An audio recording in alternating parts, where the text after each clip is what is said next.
Hello, hello, hello. It's your girl Saran. I am here. It's Monday. It is Martin Luther King Day. Happy Martin Luther King Day. And I am excited to be here with you today. So, we're going to get started. I'm going to introduce myself. I'm your girl Saran.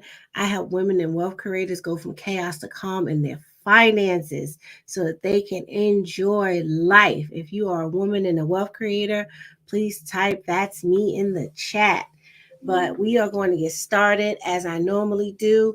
Each week, I always bring you a word of affirmation that you can use for the week. Hey, Kayla. And this week's word of affirmation is I love and appreciate the abundance that is present in my life right now. I'm going to put it in the chat.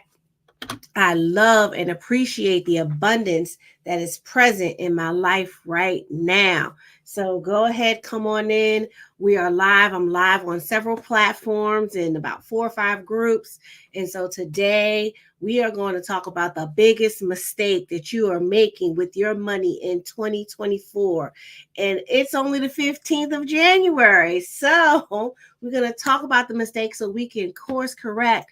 We can turn ourselves around and we can get ourselves on track to where we want to go in 2024. So today, I'm excited to talk to you about these money mistakes because the thing is that if we don't get them corrected, we'll be off kilter. We'll be in a space where maybe things just don't quite seem right. You know that feeling that happens. It's like, oh, everything's going smooth, nothing's going wrong, but they just don't seem quite right.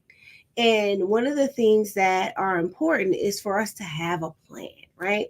So I have a couple of mistakes that we're making, but I'm only going to focus on one or two today. But I'll just give you the high level. The big thing is to really think about what it is you wanted to do this year, right? And so before I get started, I'm going to tell you a little story. So sometimes we want to go places and we want to do things. We reach out to friends and family, coaches and mentors, and we want them to help us to do something. We want them to, sometimes secretly, we may not even realize, we may want them to just do it for us to make our lives easier, right?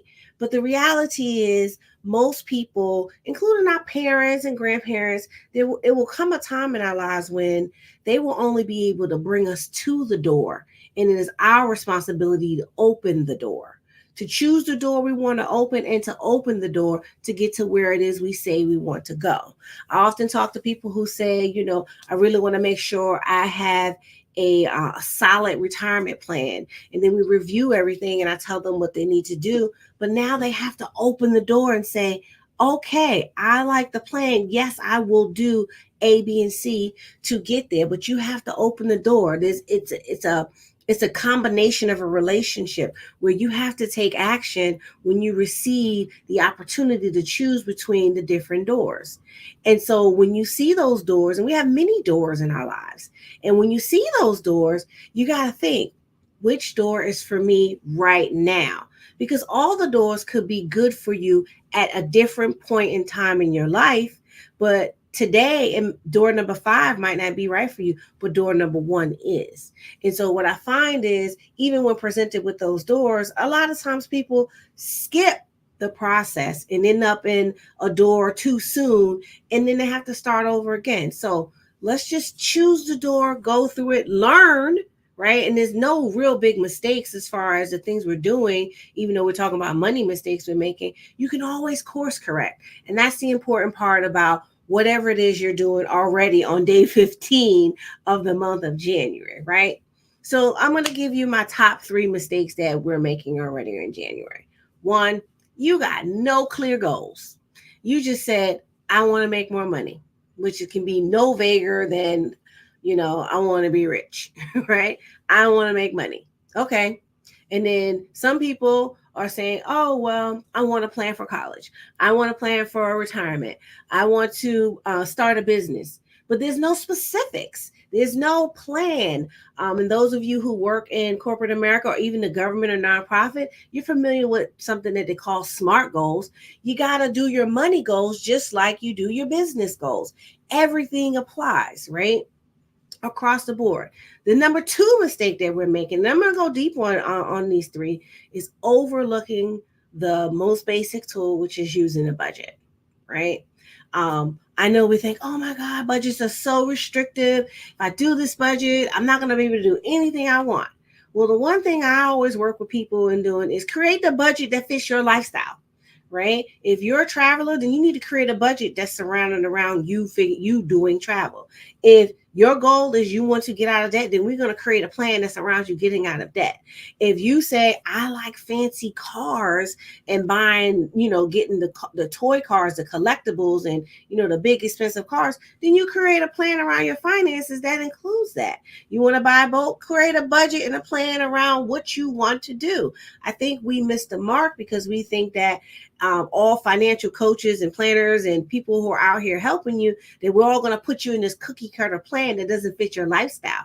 The reality is your budget should reflect who you are, and your spending should also reflect who you are. I often tell my clients, if you show me your transactions in your checking account for the last 30 days, I'll tell you what your priorities are, because where you spend your money is where your priorities are, right? The other thing is neglecting to have something in place for emergencies and things that will provide some type of protection for you. Those are my top three, right? So a lot of people come out and they say, they want to invest, they want to do real estate, they want to do all this, but you don't even have 6 months emergency plan. What if something happens? What if you lose your job? What if, God forbid we have another pandemic, right? You don't even have an emergency fund. Right? You don't even have a strategic plan for trying to figure out, what am I going to do in case of an emergency? So those are my top three, but I'm going to dig deep on, those three. So let's talk about SMART goals with your money. We think that SMART goals are just for strategic planning at work, right? But you want your financial goals for the year to be specific. So some goals to be thinking about, and I'm just throwing some common things out that I hear because I talk to a lot of people who are setting goals. So if your goal for 2024 financial, here's some example goals for 2024. I want to get out of debt, and that may be starting the plan, because depending on how much debt you're in, your debt elimination may take a little bit more time, but you want to get on the path. You want to get on the path to getting out of debt. Some people want to start or enhance their retirement planning, beef it up. Some people may be within what they call the red zone, which is 5 years before you get ready to retire. And you want to get a little bit more aggressive with your retirement saving and investing, right? Some people are saying, I want to plan for college. Everything else is okay, but I don't think I have a good plan for my kids to go to college, or I want to pay for my grandkids to go to college. Right. So, all right. So you say that you specifically want to do that. Some people want to travel more this year. Well, how much travel? Personally, I know I set the goal. I'm going somewhere every month. So my travel budget is going to be crazy this year. But, if that's your thing, some people say, well, I want to start a business. So I want to redirect some of my personal finances towards starting a business, because that's what I want to do. And what most people don't realize, when you start a small business, your number one investor is your full-time job, who you get your personal income from. That's your first full-time investor when you start a business, right? Okay, so now we got a semi-specific goal, because we got to put numbers to it for it to be really a SMART goal. So, all right, so let's take the get out of debt. All right, I want to get out of debt. Let's say you have $20,000 in debt, which is kind of low, but we'll just say you have $20,000 in credit card debt only. We won't include your student loans, your mortgage, and your car. We'll just say credit card debt, right? So I want to get out of $20,000 in credit card debt. Great. That's your specific goal. And then we're going to go to, it's measurable, because you said $20,000. So you already got a measurement. Well, how long? What's your time frame, right? I'm skipping around the SMART because the T is last, but all right. So is this $20,000 goal, is this for the 12 months of 2024, or are we willing to do it over 24 months, or how are we doing it? Because $20,000 in debt can equate to, about $1,200, $1,300 a month to pay down on your debt if you want to get out of debt, right? If I'm doing the math in my head right. So you want to do it, and you want them to be attainable. So that's where, your time, when it comes with your money, you want to make sure that in the time frame you say you want to do it, that is actually attainable. Now, I hate to work with people who want to put themselves in a miserable situation just to get to a goal, because you will be so unhappy you will quit. It's like going to the gym for the first time and you have a trainer. The trainer decides to kill you and not kind of work you in. Of course, your first workout is going to be hard, but I mean, take you to the nth degree where you're just like, I can't even walk at all tomorrow. You're not going to go back because it's so painful. And so we have to look at our finances that way too, and not make it so painful, and put a plan in place that you can live with, that you can go the long term with, right? And then you want to be able to, review and come back and repeat that goal, because now we've gotten you out of credit card debt. What else do you want to do? You want to tackle your student loans. I have a whole series on student loans, and I'll be talking more about that later, but you want to make sure that, that goal is specific, measurable, attainable, and it should be repeatable or replicable, where you can do it for you, and maybe you can show someone else how to do it in your family. And it has to be time specific. And so that's what we want to do with our goals. And I just gave you an example of a SMART goal for some of your finances. I'll give you mine. I want to travel. So I specifically want to go to one different place every month this year. I'm skipping January because I'm not quite ready to travel. So that means that for 11 months out of the year, I'm going to go somewhere. So that's the specific. I didn't determine where, but I know I wanted to go. The measurement is once every month. So that's 11 places. Is it attainable for me? Yes, because I've already planned 7 trips for this year throughout the year. I got a few more to plan, right? Is it repeatable? Maybe, maybe not. It just depends, right? And is it time specific? Yes, because it's 2024. So I already know in February I'm going to Atlanta. I know in March I'm going to Florida. I know in April I'm going to Jamaica. In May, I don't think I have anything in May yet. I don't have anything in May, June. I'm probably in July. I'm probably going to North Carolina for something. I have something in Mexico in August. I'm definitely going to Costa Rica in September. And I know I'm going to Bali in October, right? So I have a few more months to plan for, as far as being specific about where I'm going. And I'm waiting on some details for December to go to Barbados, because I really want to go there, because my grandfather was Bayesian on my father's side. And I just want to go experience where my grandfather was from, who I never got a chance to meet. So that was more of a sentimental trip, because I just want to say, hey, I walked around Bridgetown, Barbados, and my grandfather lived here. He immigrated here from Barbados, way before I was born. So, but that's a specific goal for me as far as travel. And then now that I have my SMART goals, now when I go to the number 2 mistake we make, which is not having a budget, when I go and do my budget is going to include the fact that I'm going to be spending money to travel each month, either using my credit cards to get the points and paying the cards off, or using my travel account that I created to save so that I could travel. But it's going to have specifics in that budget that show that one of my priorities is to have fun traveling. And so I may cut some things out because I want to focus more on my enjoyment in travel, because for me, it's more important for me to travel than to, say, eat lunch out every day, or to enjoy the convenience of Uber Eats, which is astronomically high once you add all the fees and tips and whatnots, right? So, but that's the thing that makes it the budget powerful. It's the most basic tool in the financial industry, but it's also the most powerful. Think about this. Those of you who are familiar with basketball and familiar with Kobe Bryant, if you ever were to ask him to go to one of his practices, you think you would be going to some elaborate event. But I forget the name of the person who did ask, and he went to meet Kobe for his practice. And Kobe said, well, meet me at 3. And the person was like, all right, well, 3 p.m., where are we going? He said, no, 3 a.m. And the person said, in the morning? And he said, yeah. So the person showed up to where Kobe was practicing to see what his practice was like. And guess what?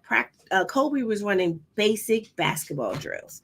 And he's like, well, where's the practice for the fancy stuff? And Kobe's like, this is what I do. I practice the basics every day so that I have it down so I can do it from memory. And so that's where your budget comes from. Using your budget all the time, you're building a muscle, you're strengthening yourself, you're strengthening that basic skill of managing your money with that tool, because again, it's not meant to be restrictive. It's meant to be your guide and to direct your money where you want it to go, right? A couple of months ago, maybe about a year ago, I did a video on the power of money and how your money is actually your energy, and left without direction, it will disappear. If you don't give your money direction, it will disappear. Case in point, many of you are watching me live, you've gotten a bonus, and the next thing you know, it's gone. You're like, man, I just got that bonus, or I just got that raise. And you're like, what happened to that money, right? And I see my friend Kayla's on, and she works with taxes.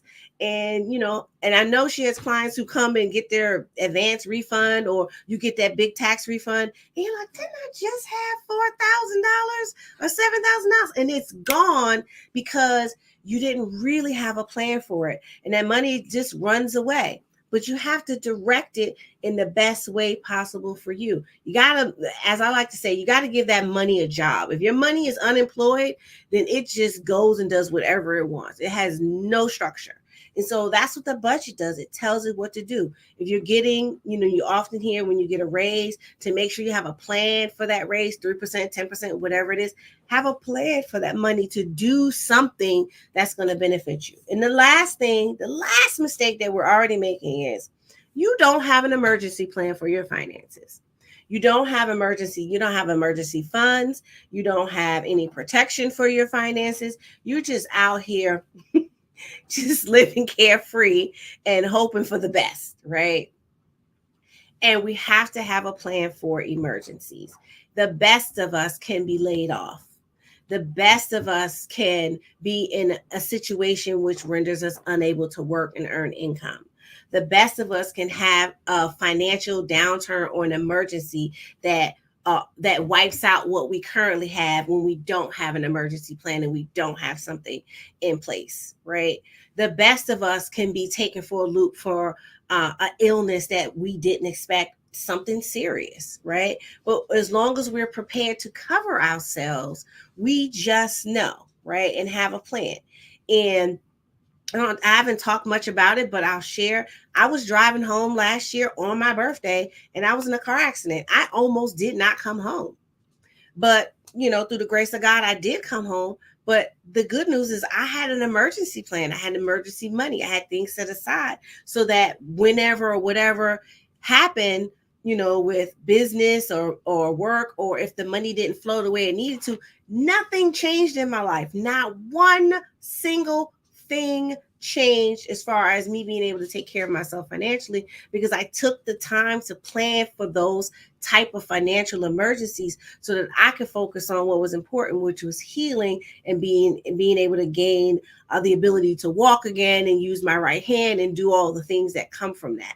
And so that gives you peace of mind to be able to focus your energy in the places that allow you to heal if something like that happens. And so those are the three biggest mistakes that we're making in 2024. And I just wanted to bring that to your attention. I'm so glad you were able to come live in the groups on Facebook and on YouTube and all the different places. But I want you to really, really think about that. If you need help doing any of these things, I can help you do that. Feel free to reach out to me. You can tap into me. You can tap into one of my communities. You can go to joinsaran.com and you can meet me and we can help put together something for you. In addition, I'm having a live webinar tomorrow at 7 p.m., which I will post that after the meeting. You can register where we're talking about getting your finances in order for 2024 and getting on the plan and getting things in the right direction. That's the biggest thing. And so for those who joined a little bit tardy, just want to make sure you know that this week's money manifestation, money affirmation is I love and appreciate the abundance that is present in my life right now. And the reason I share that is because no matter what your financial situation is, your physical situation, your mental situation, your spiritual situation, there is always something to be thankful for. There's always some type of abundance that exists in your life. So, again, your three biggest mistakes: not setting goals, overlooking the fact that you need a budget and using the budget, and failing to prepare for emergencies. So, I'm your girl Saran. I'm here every Monday at 8:30 helping you to get your money right. And so feel free to follow me at Covered by Saran everywhere, and I will see you in the atmosphere. I love to connect. So peace, love, and light. Let's get your money right. I'm your girl Saran, and I'll see you next week. Bye.